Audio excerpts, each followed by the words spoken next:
सदाशिवसमारम्भां शङ्कराचार्यमध्यमाम् अस्मदाचार्यपर्यन्तां वन्दे गुरुपरम्पराम्। हरिः ओं श्रीगुरुभ्यो नमः। हरिः ओं। క్రితం క్లాసులో మనం విరాట్ ఉపాసన గురించి నేర్చుకున్నాం. ఇందులో ఈ జగత్తంతా కూడా ఈశ్వరుడి యొక్క స్వరూపము, ఈశ్వరుడి యొక్క శరీరము అంటూ మనం ఉపాసన చేశాం. అది విరాట్ ఉపాసన. ఈ ఉపాసనలో ఈ జగత్తులో సమస్తం కూడా ఆధేయాలై ఉన్నాయి, అంతా కూడా అన్నాదాలై ఉన్నాయి అన్నట్టుగా మనం ఈ జగత్తుని వీక్షించాం. దానికి ఉపనిషత్తే 3 ఉదాహరణలు చెప్పింది.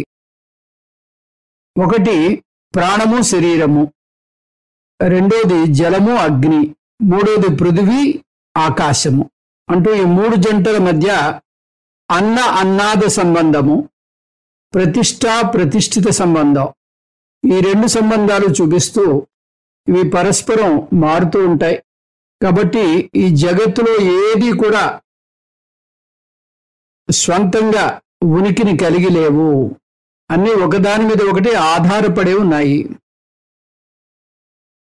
అంటే ప్రతిదీ కూడా మిథ్యే, ఈ జగత్తంతా కూడా మిథ్య. ఇక్కడ సత్యమైనది ఒకటే ఉంది, అదే బ్రహ్మ, అదే ఆ చైతన్య తత్వము. కాబట్టి బ్రహ్మ సత్యం జగన్మిథ్య జీవో బ్రహ్మైవ నాపరః అనేటటువంటి విషయాన్ని ఈ విరాట్ ఉపాసన ద్వారా మనం నేర్చుకున్నాం. ఈ విరాట్ ఉపాసనతో పాటు 3 వ్రతాలు కూడా తెలుసుకున్నాం. అన్నం నింద్యా తద్వ్రతం అంటూ, అన్నాన్ని ఎట్టి పరిస్థితుల్లోనూ నిందించరాదు. అన్నం పరబ్రహ్మ స్వరూపము కాబట్టి అన్నాన్ని నిందించద్దండి, అన్నాన్ని తూలనాడద్దండి అంటుంది తైత్రీయం. తర్వాత అన్నం న పరిచక్షీత, అన్నాన్ని ఎట్టి పరిస్థితుల్లోనూ వృధా చేయకండి. మీకు అన్నం ఎక్కువ ఉన్నట్టయితే ఆ అన్నాన్ని సద్వినియోగం చేయండి, అన్నార్తులకి పంచండి అంటుంది ఉపనిషత్తు.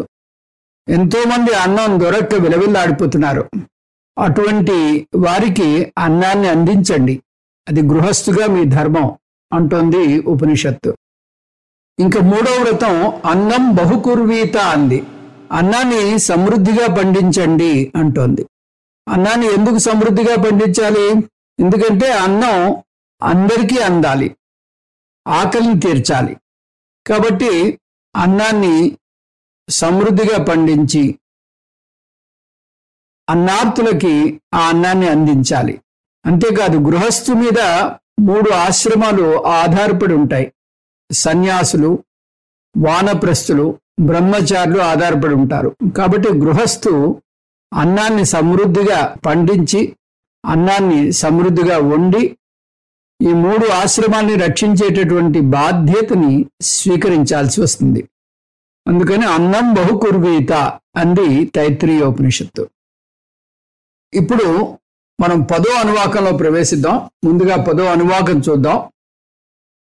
న కంచన వసతో ప్రత్యాచక్షీత తద్వ్రతం తస్మాద్యయా కయాచ విధయా బహ్వన్నం ప్రాప్నుయాత్ అరాధ్యస్మా అన్నమిత్యాచక్షతే ఏతద్వై ముఖతో ఓన్నగుమ్రాద్ధం ముఖతోస్మా అన్నగుమ్రాధ్యతే ఏతద్వై ముఖతో ఓన్నగుమ్రాద్ధం మధ్యతోస్మా అన్నగుమ్రాధ్యతే ఏతద్వా అంతతో ఓన్నగుమ్రాద్ధం అంతతోస్మా అన్నగుమ్రాధ్యతే ఏవం వేద క్షేమ ఇతి వాచి యోగక్షేమ ఇతి ప్రాణాపానయోః కర్మేతి హస్తయోః గతిరితి పాదయోః విముక్తిరితి పాయో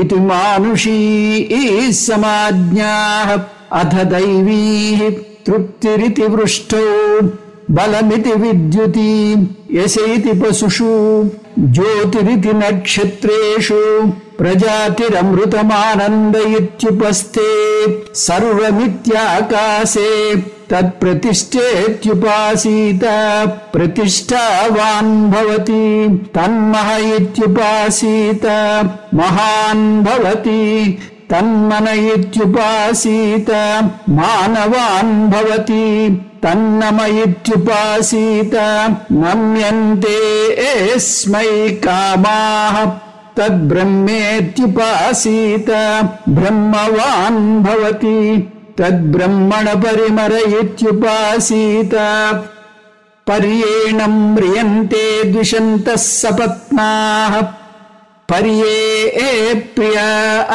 భ్రాతృవ్యాః సయశ్చాయం పురుషే యశ్చ సావాదిత్యే స ఏకః స ఏవం విత్ అస్మాల్లోకాత్ ప్రేత్య ఏతమన్నమయమాత్మానముపసంక్రమ్య ఏతం ప్రాణమయమాత్మానముపసంక్రమ్య ఏతం మనోమయమాత్మానముపసంక్రమ్య ఏతం విజ్ఞానమయమాత్మానముపసంక్రమ్య ఏతమానందమయమాత్మానముపసంక్రమ్య ఇమాన్ లోకాన్ కామాన్ని కామరూప్యనుసంచరన్ ఏతత్ సామగాయన్నాస్తే హాఊ హాఊ హాఊ అహమన్నమహమన్నమహమన్నం అహమన్నాదోహమన్నాదోహమన్నాదః అహగ్గుశ్లోకకృత అహగ్గుశ్లోకకృత అహగ్గుశ్లోకకృత్ అహమస్మి ప్రథమజారుతాస్య పూర్వం దేవేభ్యో అమృతస్య నాభాయి యో మా దదాతి స హి దేవమావాహ అహమన్నమహమన్నమదంతమాగ్ని అహం విశ్వం భువనమభ్యభవాం సువర్ణ జ్యోతి ఏవం వేద ఇత్యుపనిషత్. ఓం సహనావతు సహనౌ భునక్తు సహ వీర్యం కరవావహై తేజస్వినావధీతమస్తు మా విద్విషావహై. ఓం శాంతి శాంతి శాంతి. న కంచన వసతో ప్రత్యాచక్షీత తద్వ్రతం తస్మాద్యయా కయాచ విదయా బహ్వన్నం ప్రాప్నుయాత్ అరాధ్యస్మా అన్నమిత్యాచక్షతే ఏతద్వై ముఖతోన్నగుం రాద్ధం ముఖతోస్మా అన్నగుం రాధ్యతే ఏతద్వై మధ్యతోన్నగుం రాద్ధం మధ్యతోస్మా అన్నగుం రాధ్యతే ఏతద్వా అంతతోన్నగుం రాద్ధం అంతతోస్మా అన్నగుం రాధ్యతే య ఏవం వేద. ఇదేమిటో చూద్దాం. ఇంతవరకు 3 వ్రతాలు చెప్పుకున్నాం అన్నం మీద. ఇప్పుడు 4వ వ్రతం వస్తోంది. న కంచన వసతో ప్రత్యాచక్షీత అంటే ఇంటికి వచ్చినటువంటి అతిథిని వసతి ఇవ్వకుండా తిరస్కరించకూడదు. అంటే ఎవరైనా ఇంట్లోకి ఆశ్రయం కోరి వస్తే అతన్ని పొమ్మనకూడదు. పూర్వకాలం అనుకోని అతిథి వస్తే అది దైవ కృపగాను ఆ వచ్చిన వ్యక్తి దైవంగాను భావించేవారు. శిక్షావుల్లో మనకి వచ్చింది అతిథి దేవో భవ అని చూసాం. ఈ విధివాక్యాన్ని ఇప్పటి కాలమాన పరిస్థితుల్లో మనం ఆచరించడం కొంచెం కష్టం. పూర్వం యాత్రికులు తీర్థయాత్రలకు కాలినడకన పోతుండేవారు. పగలంతా ప్రయాణం చేసి రాత్రి వేళ ఏ ఊరు వస్తే ఆ ఊర్లో బస చేసేవారు. ఆ రోజుల్లో హోటల్స్ ఉండేవి కావు. కాబట్టి ఆ రాత్రి సమయానికి ఏ ఊర్లో ఉంటే ఏ ఇంటి దగ్గర ఉంటే ఆ ఇంటి తలుపు తట్టేవారు. కానీ ఇప్పుడు వీధికి ఒక హోటల్ వెలిసింది. అందువల్ల మనము అనవసరంగా ఎవరికి భారంగా ఉండకూడదు, ఎవరి తలుపు తట్టకూడదు, చెప్పా పెట్టకుండా అసలు వెళ్ళకూడదు. వచ్చిన ఆగంతుకుణ్ణి త్వరగా నమ్మి ఆతిథ్యం కూడా ఇవ్వకూడదు అంటున్నారు మన గురువు గారు. ఎందుకంటే ఇప్పటి రోజులు బాగా లేవు. అందుకని ఈ వ్రతాన్ని ఇప్పటి రోజులకు తగ్గట్టుగా మలుచుకుని జాగ్రత్తగా ఆచరించాలి అంటూ సూచిస్తున్నారు. ఇది గొప్ప విషయం. ఇక్కడ చూడండి, శాస్త్రం చెప్పింది, కానీ శాస్త్రాన్ని కాలానుగతంగా మనం అర్థం చేసుకోవడం చాలా అవసరం. తద్వ్రతం అంటోంది. ఇది ఒక ఉపాసన. అతిథికి ఆతిథ్యం ఇస్తే సరిపోదు, అతనికి ఆహారాన్ని కూడా ఏర్పాటు చేయాలి. మీరు కాసేపు బయట కూర్చోండి, మేము భోజనం చేసి వస్తాం అనకూడదు. ధర్మశాస్త్రం ప్రకారం ఇంట్లో అతిథి ఉన్నప్పుడు అతనికి నీరు ఇవ్వకుండా మీరు తాగితే అది మత్తు పానీయంతో సమానం. అలాగే వారికి ఆహారం పెట్టకుండా మీరు మాత్రం భుజిస్తే అది మాంస భక్షణతో సమానం.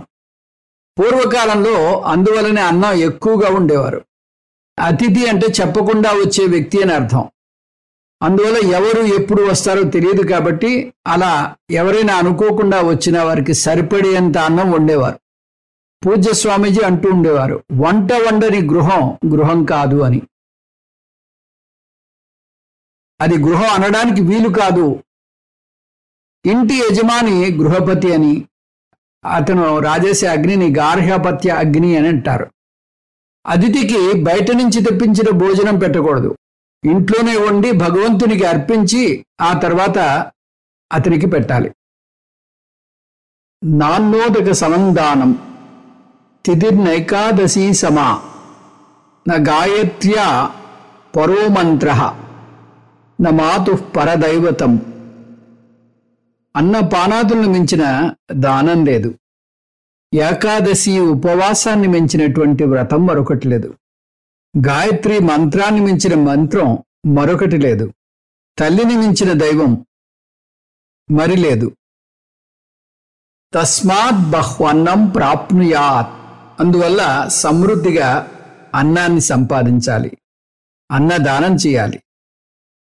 యయా కయాచ విధయ బహ్వన్నం ప్రాప్నుయాత్. ఏ విధంగా అయినా సరే ఎక్కువ అన్నం సంపాదించాలని ఉపనిషత్తు నొక్కి మరీ చెప్తోంది. అంత మాత్రాన చెడ్డ పనులు చేసి అధర్మంగా సంపాదించమని కాదు. దాని అర్థం ధర్మపరంగానే సంపాదించాలి. అలాగే అన్నం సమృద్ధిగా ఉండగానే సరిపోదు, దాన్ని అతిథి అభ్యాగతులకు పంచిపెట్టే బహుదొడ్డ గుణం కూడా ఉండాలి. దానికి కూడా ఎంతో పుణ్యం చేసుకుని ఉండాలి.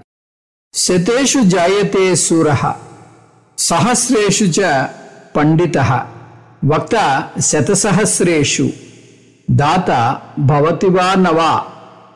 100 మందిలో ధీరుడు ఒకడుంటాడు, వేలల్లో పండితుడు ఒకడుంటాడు, లక్షల్లో ఉపన్యాసకుడు ఒకడుంటాడు. కానీ అసలైన దాత ఉన్నాడో లేడో అంటుంది శాస్త్రం. దానం చేయాలంటే ఆంతర సంపద మెండుగా ఉండాలి. బాహ్యంగా కోట్లలో మునిగి తేలుతున్న ఆంతర సంపద లేనట్టయితే ₹1 కూడా ఇవ్వం. 10 రూపాయలు మాత్రమే ఉన్న వ్యక్తి చిరునవ్వుతో ₹2 దానం చేస్తాడు. కానీ కోట్లకు పడిగెత్తిన మనిషి ₹1 కూడా రాల్చకపోవచ్చు. ఇక్కడ అలా పీనాసితనం చూపకుండా అందరితో మనసారా పంచుకోమంటోంది ఉపనిషత్తు.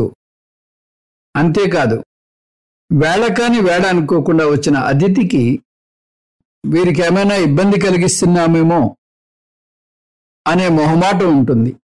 అందువల్ల యజమాని అతని మొహమాటాన్ని పారదోలాలి. అతను మామూలుగా ఉండేటట్టుగా చేయాలి. అతని రాక వల్ల వారికి ఏమాత్రం ఇబ్బంది కలగలేదని సూచించాలి అంటోంది ఉపనిషత్. అరాధ్యస్య అన్నభిత్యా చక్షతే. అస్మై అన్నం అరాధి అంటే వైదిక సంప్రదాయం ప్రకారం ఆ అభాగ్యునికి భోజనం ముందే సిద్ధం చేయబడింది అని చెబుతారు. అరాధి అంటే సంసిద్ధంగా ఉంది అని అర్థం. ఇది ఆచక్షతే అంటే ఈ విధంగా గృహస్థు అతిథితో పలికి అతని లోపలికి ఆహ్వానించాలి. అన్నదానం చేయడంలో కూడా తారతమ్యాలు ఉంటాయని చెబుతోంది ఉపనిషత్తు. కొంతమంది దానం చేయడంలో ఆనందాన్ని పొందితే మరికొందరు వ్యతిరేక భావనతో దానం చేస్తారు. ఉపనిషత్తు ఈ దానాల్ని 3 తెగలుగా విభజిస్తోంది. ఉత్తమ దానం.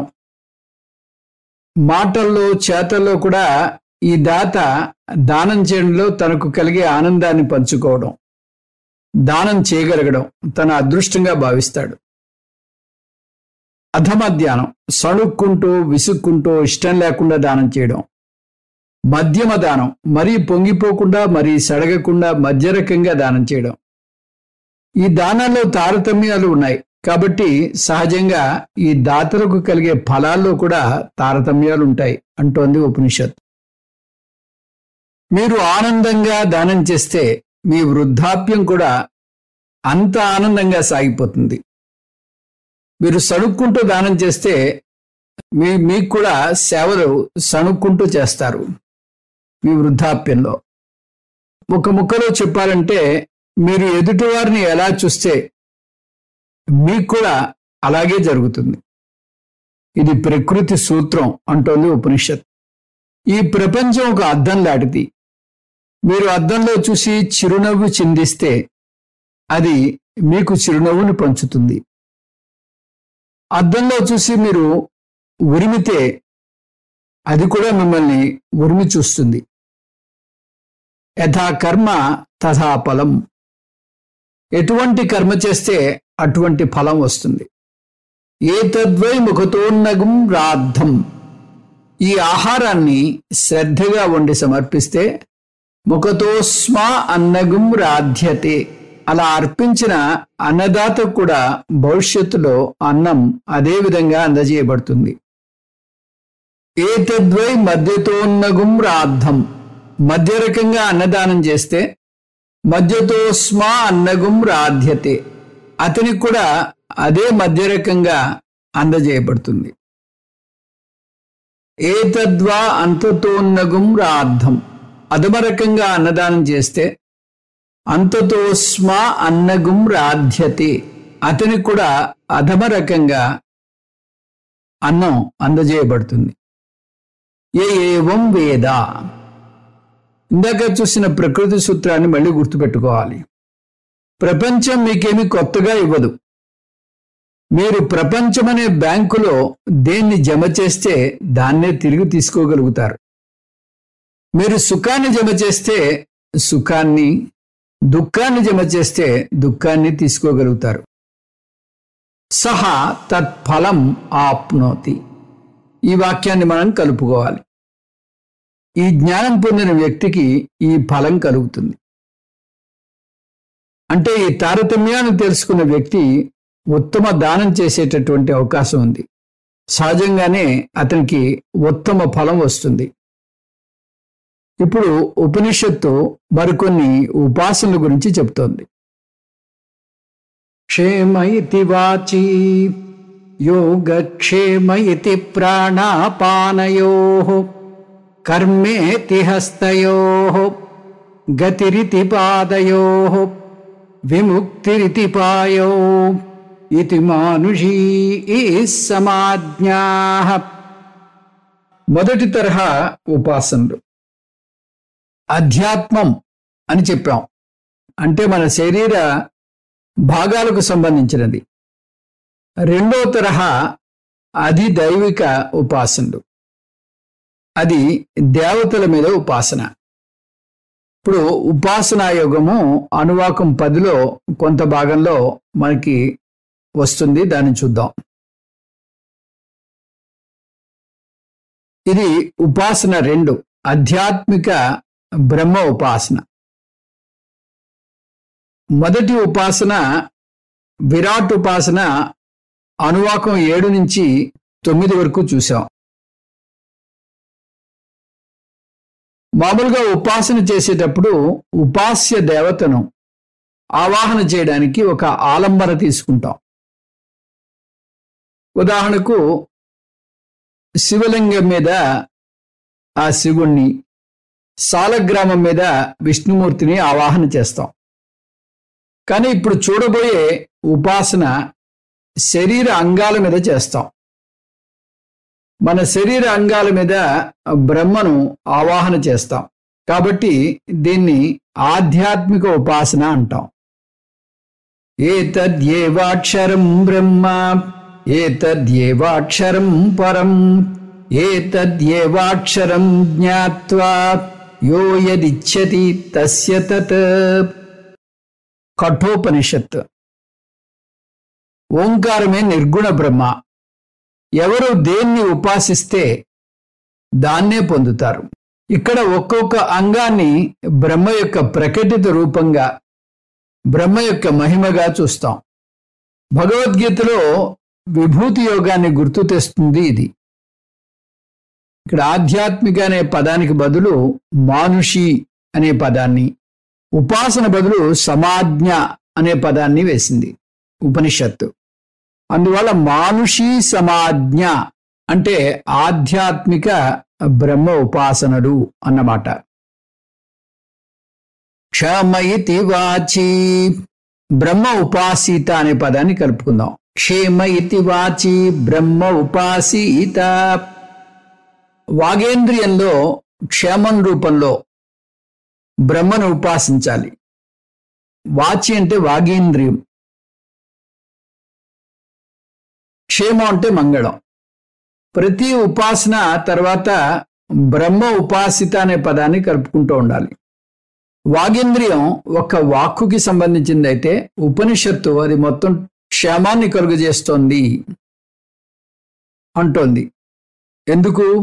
ఒక వ్యక్తి తన మాటల వల్ల ఎంతో కీర్తి ప్రతిష్టల్ని పొందగలుగుతాడు, లేదా మరణాన్ని కూడా కోరి తెచ్చుకోగలడు అనే అర్థం. లక్ష్మిర్వసతి జిహ్వాగ్రే జిహ్వాగ్రే మిత్రబాంధవాః బంధనం చైవ జిహ్వాగ్రే జిహ్వాగ్రే మరణం ధ్రువం. నాలుక మీద లక్ష్మీదేవి నివసిస్తూ ఉంటుంది. నాలుక వలనే మిత్రులు, బంధువులు ఏర్పడతారు. మనుష్యుల మధ్య సంబంధాలు మాటల వలనే పటిష్టమవుతాయి, మాటల వల్లనే వీగిపోతాయి కూడా. మాట తూలితే వెనక్కి తీసుకోలేం. అందువల్ల నాలుకే మరణాంతకం కూడా. మంచి మాటలు మాట్లాడడానికి ఎందుకు వెనకాడాలి? వచనే కా దరిద్రత. మంచి మాటలు మాట్లాడితే ఒంటరితనం బాధించదు. అదే మాట తూలితే ఎంత అందగాడైనా అతన్ని చూసి ఆమడ దూరం పారిపోతారు. యోగక్షేమ ఇతి ప్రాణాపానయోః బ్రహ్మ ఉపాసీత. ప్రాణ అపానాల్లో యోగక్షేమ రూపాల్లో బ్రహ్మను ఉపాసించాలి. ప్రాణం అంటే మనం వదిలే శ్వాస. ప్రాగమనవాన్ వాయు. అపానం అంటే మనం పీల్చే శ్వాస. అధోగమనవాన్ వాయు. ఈ విధంగా బ్రహ్మను ఉచ్ఛ్వాస నిశ్వాసాలకు కారణంగా ఉపాసన చేయాలి. ఈ రెండు శ్వాసలు యోగక్షేమాలు. అంటే ప్రాప్తస్య ప్రాప్తి యోగః అంటే మన దగ్గర లేని దాన్ని సంపాదించుకోవడం క్షేమం. అంటే అలా సంపాదించుకున్న దాన్ని 4 కాలాల పాటు నిలబెట్టుకోవడం. ప్రాప్తస్య రక్షణం క్షేమః. యోగక్షేమాలు మనం ఉంటేనే ఉంటాయి. అంటే మనం శ్వాస పీల్చి వదులుతుంటేనే అవి ఉంటాయి. మనం శ్వాస పీల్చడం మానేస్తే అంటే మరణిస్తే అవి మనకు ఉపయోగం కాదు. ఈ విషయాన్ని అద్భుతంగా వివరించే ఒక కౌంట్ లియో టాల్స్టాయ్ కథ ఒకటి ఉంది. ఒక ధనవంతుడికి చాలా భూమి ఉంది. అతను ఎవరికైనా కోరినంత భూమి ఇస్తా అన్నాడు. కాకపోతే ఒక షరతు విధించాడు. ఏమిటది? ఎవరైతే సూర్యోదయం నుంచి సూర్యాస్తమయం వరకు పరుగు తీస్తారో అతను పరుగు తీసిన మేరకు భూమి అతని పరమవుతుంది అని. ఒక వ్యక్తి అన్నపానాదులు కూడా స్వీకరించకుండా పరుగులు తీస్తూనే ఉన్నాడు. సూర్యాస్తమయానికి కొన్ని ఘడియలు మిగిలాయి. బాగా రొప్పుతున్నాడు. శ్వాస ఆగిపోయే పరిస్థితి ఏర్పడింది. అయినా ఇంకొంచెం పరుగు తీస్తే ఇంకొంచెం భూమి సొంతం చేసుకోవచ్చు అంటూ అడుగులు వేశాడు. ఫలితం అక్కడే తుది శ్వాసను వదిలాడు. ఎవరి కోసం ఆ పరుగులు తీసినట్టు తనే లేకపోయాక ఆ ఆస్తిని ఎలా అనుభవిస్తాడు? ప్రాణాపానాలు సవ్యంగా పనిచేస్తుంటేనే యోగక్షేమాలు ఉంటాయి. అందువల్ల ప్రాణ అపానాల మీద బ్రహ్మ ఉపాసన చేయాలి. కర్మేతి హస్తయో బ్రహ్మ ఉపాసీత. చేతుల మీద పని రూపంలో ఉన్నటువంటి ఆ బ్రహ్మను ఉపాసించాలి. ధర్మ అర్థ కామాలను కర్మ ద్వారా పొందగలం. నిజానికి మోక్షం కూడా పరోక్షంగా కర్మ మీదే ఆధారపడి ఉంటుంది. మోక్షం ఎలా కర్మ వల్ల వస్తుంది? మోక్షం జ్ఞానం వల్లనే కదా కలుగుతుంది. మోక్షం జ్ఞానం వల్లనే కలుగుతుంది, కానీ కర్మ చేస్తే చిత్తశుద్ధి కలుగుతుంది. చిత్తశుద్ధి వల్ల జ్ఞానం వస్తుంది. జ్ఞానం వల్ల మోక్షం వస్తుంది. కర్మణా చిత్తశుద్ధి, చిత్తశుద్ధ్యా జ్ఞానప్రాప్తి, జ్ఞానప్రాప్త్యా మోక్షః. శ్రీ రుద్రపారాయణ చివర్లో భక్తులు తన ఎడమ చేతిని భగవంతునిగా కీర్తిస్తారు. అయం మే హస్తో భగవత్తరః. ఎడమ చేయే భగవంతుడైతే పుణ్యకార్యాలు చేసే కుడి చెయ్యి ఇంకెంత గొప్పదై ఉండాలి. అందువల్ల పుణ్యకార్యాలు రెండు చేతుల ద్వారా చేస్తాం. నిజానికి మనం చేతుల గొప్పదనాన్ని గ్రహించాం, వాటిని పట్టించుకో. చేతికి ఏ ఫ్రాక్చరో అయితే, పక్షపాతమో వస్తే కానీ దాని విలువ తెలియదు. ఇలా శ్రీరుద్రాన్ని రోజు చదువుతుంటే ఈ చేతుల విలువను గుర్తిస్తాం. అందులో ఉండేటటువంటి ఆ శక్తిని గుర్తిస్తాం. అదే బ్రహ్మ. గతిరితి పాదయో బ్రహ్మ ఉపాసీత. చేతులను మెచ్చుకునే ధ్యాసలో పడి కాళ్ళ యొక్క గొప్పదనాన్ని, ప్రాముఖ్యతని మర్చిపోకూడదు. చేతులతో కర్మ చేయాలి అంటే కాళ్ళతో పూజాగది దాకానో, శివుడి గుడి దాకానో, ఆ శివాలయం దాకానో వెళ్ళాలి కదా, వెళ్ళగలగాలి కదా. అంటే చేతులు మంచి పనులు చేయాలంటే కాళ్ళు అక్కడికి తీసుకువెళ్ళాలి. అందువల్ల కాళ్ళ మీద నడక రూపంలో ఉన్నటువంటి ఆ బ్రహ్మను ఉపాసించాలి. విముక్తిరితి పాయో బ్రహ్మ ఉపాసీత. విసర్జనేంద్రియం మీద విడిచిపెట్టే రూపంలో ఉన్న బ్రహ్మను ఉపాసించాలి. పాయువు అంటే విసర్జనేంద్రియం. విముక్తి అంటే మనం నేర్చుకునే మోక్షం కాదు. ఇక్కడ విముక్తి అంటే శరీరంలో ఉన్న వ్యర్థ పదార్థాల నుంచి విముక్తి పొందడం.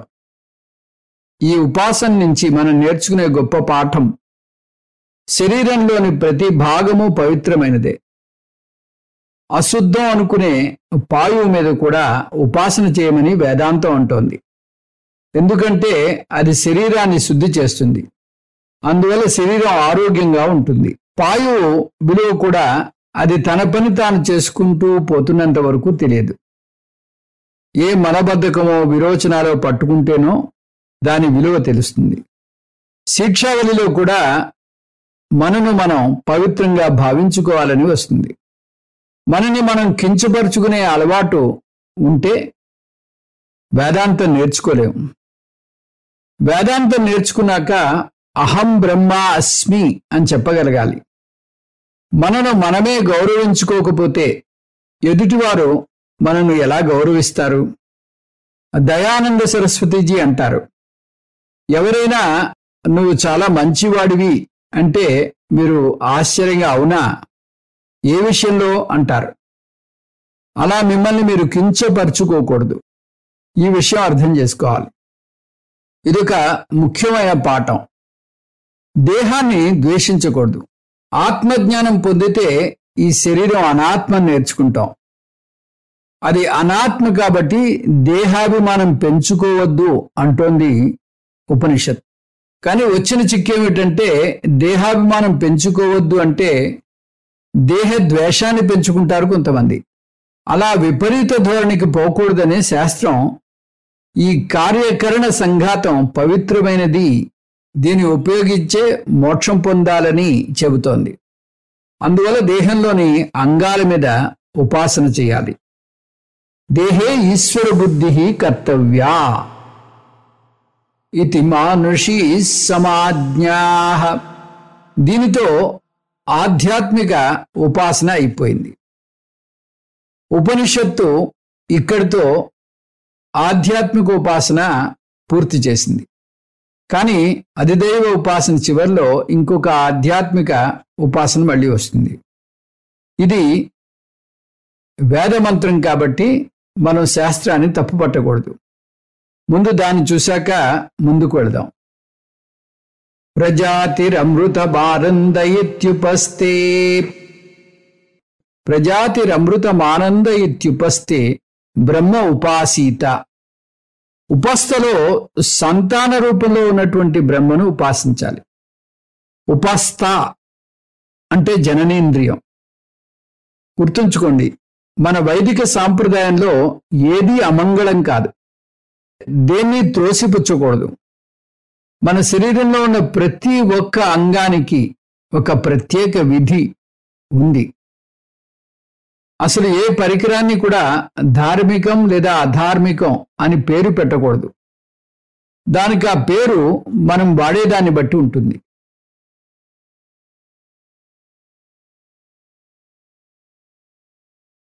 ఉదాహరణకు కత్తిని ఉపయోగించి ఎవరినైనా చంపితే అది అధార్మికం.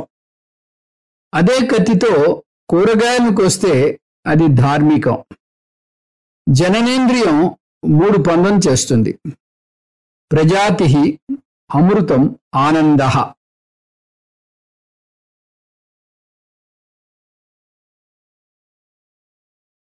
ప్రజాతి అంటే తన సంతతిని పెంపొందించే శక్తి. అమృతం శాశ్వతత్వం. ముందు అంశాన్ని పునః పరిశీలిస్తే తన సంతతి ద్వారా వంశాభివృద్ధి జరిగి తను శాశ్వతంగా ఉంటాడు. ఎవరైనా మరణించినప్పుడు వేసే వార్తల్లో అతని భార్య 2 పిల్లలు జీవించి ఉన్నారు అంటూ రాస్తారు. వారి రూపంలో ఇతను జీవించే ఉన్నాడని దాని అర్థం. ఆనంద అంటే శాశ్వతంగా, శాశ్వతత్వం. ఆనంద అంటే శాశ్వతత్వం. ఎప్పుడు ఆనందమే. మరణించిన తండ్రి ఫోటో పెట్టుకోవడము లేదా మనవళ్లకు వారి పేరు పెట్టడము చేస్తూ ఉంటాం. ఈ విధంగా ఆ వ్యక్తి చిరకాలం నిలిచేలాగా మన వ్యవహారం ఉంటుంది. అది కాదంటే వారి పేర ఏ దాన ధర్మమో చేస్తాం. అలా చిరకాలం నిలిచిపోవాలనే ఆశ మనిషిలో స్వతసిద్ధంగా ఉంటుంది. అందువలనే మరణం దుఃఖాన్ని కలుగజేస్తుంది. ఆ విధంగా ఉపస్థ పిల్లల ద్వారా ఆనందాన్ని కలుగజేస్తుంది. ఇంకా చెప్పాలంటే ఉపస్థేంద్రియం ప్రత్యక్షంగా సంతతిని కలుగజేసి పరోక్షంగా శాశ్వతత్వానికి దారితీసి తద్వారా ఆనందాన్ని కలుగజేస్తుంది. అందువల్ల ఈ 3 గుణాల మీద ఉపాసన చేయాలి. శంకర భగవత్పాదులు ఎంత లోతుగా విశ్లేషిస్తారో ఇక్కడ మనకు తెలుస్తోంది. సాధారణంగా ఏదైనా కర్మ లేదా ఉపాసన గురించి శాస్త్రం చెప్తే వెంటనే దానివల్ల కలిగే ఫలం గురించి కూడా చెప్తుంది. కానీ ఇక్కడ ఫలం చెప్పలేదు. దాన్ని మనం కలుపుకోవాలి అంటారు శంకర భగవత్పాదులు. ఫలం కూడా మళ్ళీ అది మనం చేసే విధానాన్ని బట్టి ఉంటుంది. నిష్కామ ఉపాసనగా చేస్తే అంతకుముందు చూసినట్టే చిత్తశుద్ధి, చిత్త ఏకాగ్రత, చిత్త విశాలత కలుగుతాయి. సకామంగా చేస్తే ఉపాసనకు ఒక నియమం ఉంది. దాన్ని ఇక్కడ గుర్తు తెచ్చుకోవచ్చు. యథా యథా ఉపాసతే తదేవ భవతి. శతపథ బ్రాహ్మణం, దేని మీద ఉపాసన చేస్తే అది పొందుతారు. ఆ ఫలం ఏమిటో చూద్దాం. ఆధ్యాత్మిక బ్రహ్మ ఉపాసనా ఫలం, లక్షణం, అంగం, ఫలం. క్షేమం అనేది లక్షణం, వాక్కు దానికి అంగం. వాక్కు మీద క్షేమం అనేటటువంటి లక్షణమే బ్రహ్మ అన్నట్టుగా ఉపాసన చేస్తే క్షేమంగా ఉంటారు.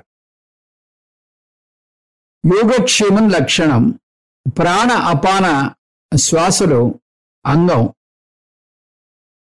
ప్రాణ అపాన వాయువుల మీద, యోగక్షేమం మీద ఉపాసన చేసినట్టయితే వస్తువులను పొంది 10 కాలాల పాటు వాటిని నిలబెట్టుకుంటారు.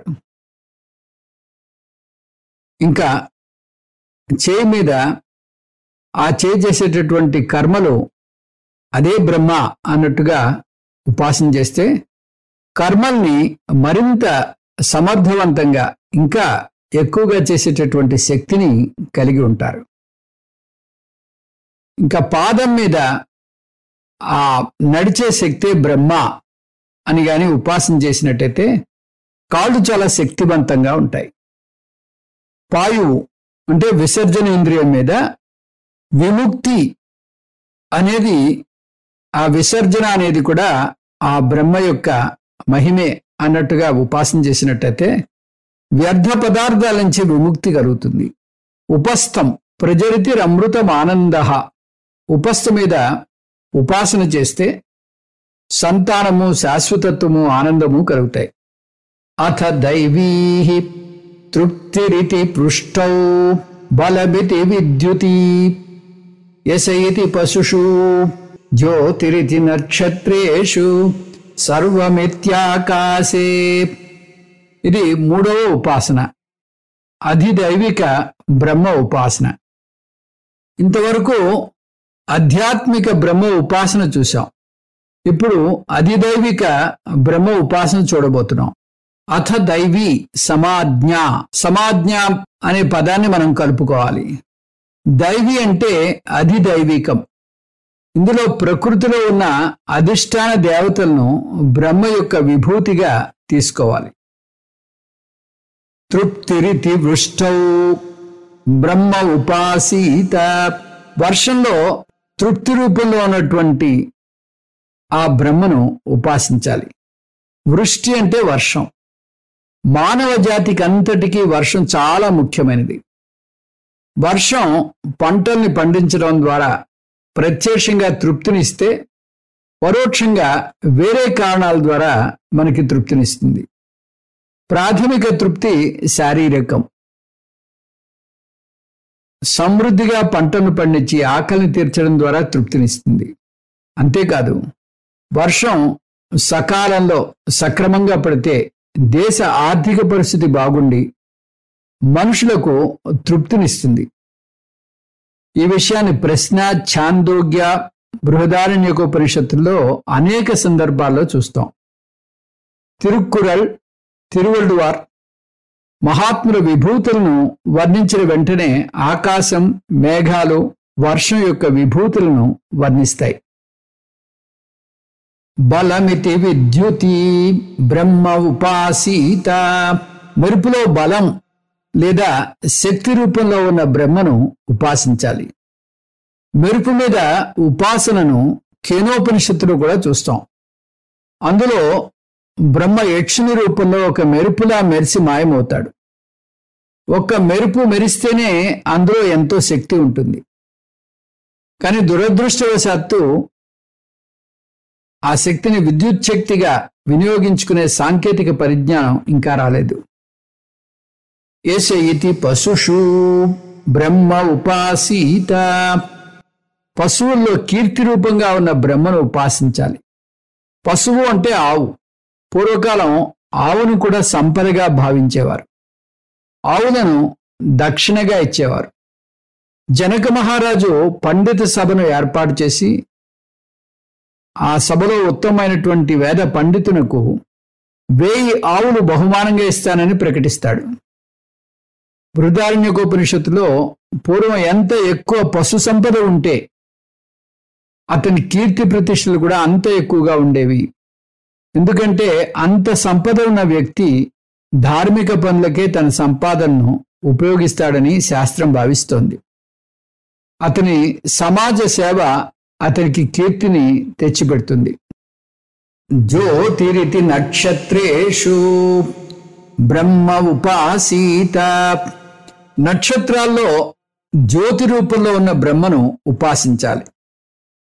యదాదిత్యగతం తేజః జగద్భాసయతేఖిలం యచ్ఛంద్రమసి యచ్ఛాగ్నౌ తత్తేజో విద్ధి మామకం. సమస్త జగత్తును ప్రకాశింపజేసే సూర్యుని తేజస్సు, చంద్రుని తేజస్సు, అగ్ని తేజస్సు నా తేజస్సే అని తెలుసుకో అంటున్నాడు కృష్ణ పరమాత్మ. అలా అధిష్టాన దేవతల మీద ఉపాసన చేయడం ద్వారా ఈ మొత్తం విశ్వాన్ని ఈశ్వర విభూతిగా చూడగలుగుతాం. సర్వత్రా ఈశ్వర దర్శనం చేయించడమే శాస్త్రం యొక్క ముఖ్య ఉద్దేశం. ఈశ్వరుని విశ్వంలోనే కాదు, మన శరీరంలో కూడా దర్శించాలి. ఆధ్యాత్మిక ఉపాసనకు ఫలం చెప్పనట్టే అధిదైవిక ఉపాసనకు కూడా ఉపనిషత్తు ఫలాన్ని చెప్పలేదు. అక్కడలాగే ఇక్కడ కూడా మనం ఫలాన్ని కలుపుకోవాలి. ఇది సకామ ఫలం. అధిదైవిక బ్రహ్మ ఉపాసనా ఫలం. వృష్టి అనేటటువంటి దేవత మీద, తృప్తి అనే లక్షణం మీద ఉపాసన చేసినట్టయితే తృప్తి కలుగుతుంది. మెరుపు మీద బలం అనేటటువంటి విషయం మీద కానీ ఉపాసన చేసినట్టయితే బలం, శక్తి వస్తుంది. పశువు మీద యశస్సు అనేటటువంటి గుణం మీద ఉపాసన చేసినట్టయితే మంచి యశోమంతులు అవుతారు, మంచి యశస్సును కలిగి ఉంటారు. నక్షత్రాలను వాటి జ్యోతి మీద ఉపాసన చేసినట్టయితే గొప్ప కీర్తిమంతులు అవుతారు. నిష్కామ ఫలంతో ఈ ఉపాసన గాని చేసినట్టయితే చిత్తశుద్ధి, చిత్త ఏకాగ్రత, చిత్త వైశాల్యత కలుగుతుంది. సర్వమితి ఆకాశే బ్రహ్మ ఉపాసీత. ఆకాశంలో సర్వంగా ఉన్న బ్రహ్మను ఉపాసించాలి. ఆకాశ ఉపాసన అన్నిటికన్నా చాలా సూక్ష్మమైనటువంటి ఉపాసన. అందువల్ల దీన్ని కొంత విశ్లేషిద్దాం. ఆకాశాద్వాయు, వాయోరగ్ని, అగ్నేరాపః, అద్భ్య పృథివీ. బ్రహ్మానందవల్లి. ఆకాశం నుంచి పంచభూతాల్లోని తక్కిన 4 భూతాలు వచ్చాయి. అంటే ఆకాశం కారణము, తక్కినవన్నీ కార్యము. అన్నీ ఆకాశం నుంచి పుట్టాయి. అంటే ఆకాశానికి భిన్నంగా దేనికి ఉనికి లేదు అని దాని అర్థం. కారణరూప ఆకాశే సర్వకార్యరూప జగత్. భగవద్గీతలో ఆకాశానికి బ్రహ్మకు చాలా దగ్గర పోలికలున్నాయని చూస్తాం. అందువల్ల ఆకాశము, బ్రహ్మ ఉపాసనకు శ్రేష్టమైనటువంటి ఆలంబనలు. యదా సర్వగతం సౌష్మాత్ ఆకాశం నోపలిప్యతే సర్వత్రావస్థితో దేహే తదాత్మానోపలిప్యతే. అంతటా వ్యాపించి ఉన్న ఆకాశం సూక్ష్మం కావటం వల్ల ఈ జగత్తు యొక్క గుణదోషాలు ఆకాశానికి అంటావు. అలాగే అన్ని ప్రాణుల్లోనూ స్థితమై ఉన్న ఆత్మ నిర్గుణమవడం వల్ల ఆ ప్రాణుల యొక్క గుణదోషాలు ఆత్మకు అంటావు. అంతేకాదు ఆకాశానికి బ్రహ్మకు చాలా సమాన లక్షణాలున్నాయి. అవి సూక్ష్మం, ప్రత్యక్ష అగోచరం, అసంగం, అఖండం, ఏకం, సర్వగతం, సర్వాధారం. అందువల్ల ఆకాశ ఉపాసన చేయడం నేర్చుకుంటే మన బుద్ధి పదునుగా, సూక్ష్మంగా తయారై సూక్ష్మాతి సూక్ష్మమైనటువంటి ఆత్మను అర్థం చేసుకోవడానికి సిద్ధంగా ఉంటుంది. అందువల్ల ఆకాశ ఉపాసన గురించి మనం ముందు చూద్దాం. ఓం తత్సత్. సర్వం శ్రీకృష్ణార్పణమస్తు.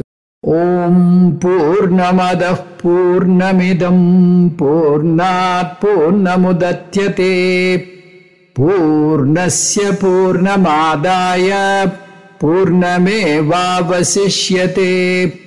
ఓం శాంతి శాంతి శాంతి. హరి ఓం. శ్రీ గురుభ్యో నమః. హరి ఓం.